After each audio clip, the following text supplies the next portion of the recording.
Sang Sabda telah menjadi manusia dan tinggal di antara kita. Para sahabat Sabda Hidup yang terkasih, berjumpa kembali bersama saya, Frater Jimmy, dalam permenungan hari ini. Permenungan kita akan diambil dari Injil Matius bab 5 ayat 20 sampai ayat yang ke-26. Mari kita mempersiapkan hati kita untuk mendengarkan dan merenungkan sabda Tuhan. Dalam nama Bapa dan Putra dan Roh Kudus. Amin. Semoga Tuhan beserta kita sekarang dan selama-lamanya. Inilah Injil suci menurut Matius.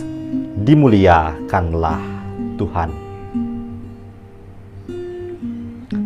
Maka aku berkata kepadamu, jika hidup keagamanmu tidak lebih benar daripada hidup keagaman ahli-ahli Taurat dan orang-orang Farisi, sesungguhnya kamu tidak akan masuk ke dalam kerajaan surga.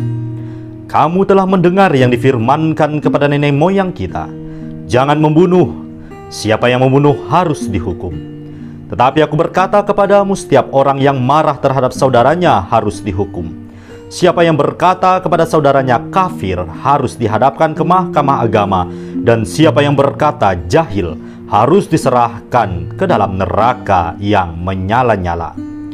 Sebab itu, jika engkau mempersembahkan persembahanmu di atas mezbah dan engkau teringat akan sesuatu yang ada dalam hati saudaramu terhadap engkau, tinggalkanlah persembahanmu di depan mezbah itu dan pergilah berdamai dahulu dengan saudaramu, lalu kembali untuk mempersembahkan persembahan itu.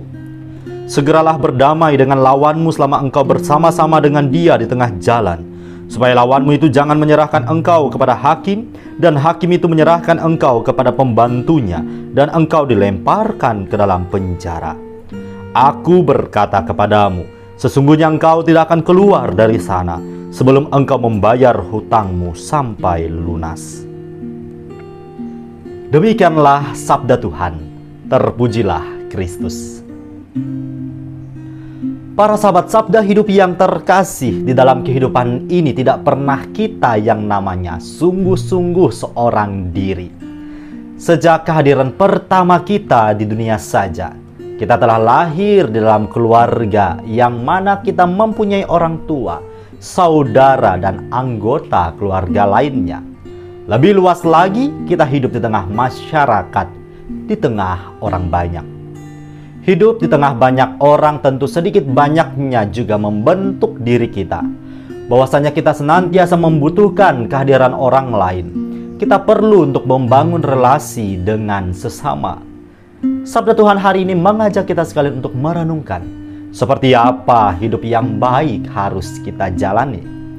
Tidak lain jawabannya adalah memeluk dengan erat nilai-nilai kedamaian, keharmonisan dalam segala situasi dan kondisi hidup kita.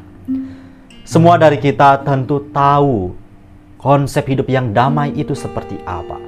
Tetapi tidak dipungkiri bahwa dalam menjalaninya kita mungkin terkadang jatuh karena aneka persoalan, perselisihan, dan masalah-masalah lainnya.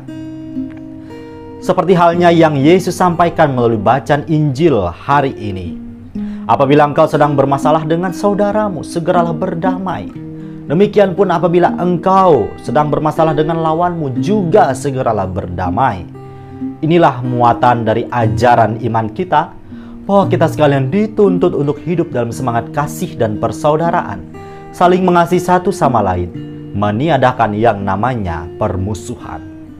Sebagai manusia yang tidak luput dari salah dan dosa, setiap dari kita pasti pernah berselisih paham, entah dengan saudara, teman, rekan kerja, atau siapa saja itu. Tetapi permasalahannya, apakah ketika berselisih paham, kita segera juga baikan kembali dan tidak menaruh dendam, apalagi sepanjang hayat dendam itu dipendam. Bahkan ironisnya, sampai mati dendam itu tetap dibawa. Nah, sebagai orang beriman hari ini, Yesus melalui bacaan Injil tadi dengan keras menegaskan bahwa apabila kehidupan keagamaan kita tidak lebih baik dari orang-orang Farisi dan ahli-ahli Taurat, Ia mengatakan kita tidak layak masuk ke dalam kerajaan surga. Karena kalau hidup kita tidak baik dari orang-orang Farisi, sama saja halnya kita hidup dalam kemunafikan. Sia-sia kegiatan praktek hidup beragama kita jalani. Tetapi justru ajaran keutamaan dalam keagamaan kita tidak berbuah melalui laku-laku hidup kita. Maka mari kita terus membuka diri, membiarkan rahmat Allah menuntun kita untuk senantiasa hidup dalam terang, kebenaran, dan kebaikan. Semoga kita dimampukan. Selamat beraktivitas, selamat merenungkan. Allah yang Maha Kuasa memberkati kita, melindungi kita terhadap dosa, dan menghantar kita ke hidup yang kekal. Amin. Dalam Bapa dan Putra dan Roh Kudus.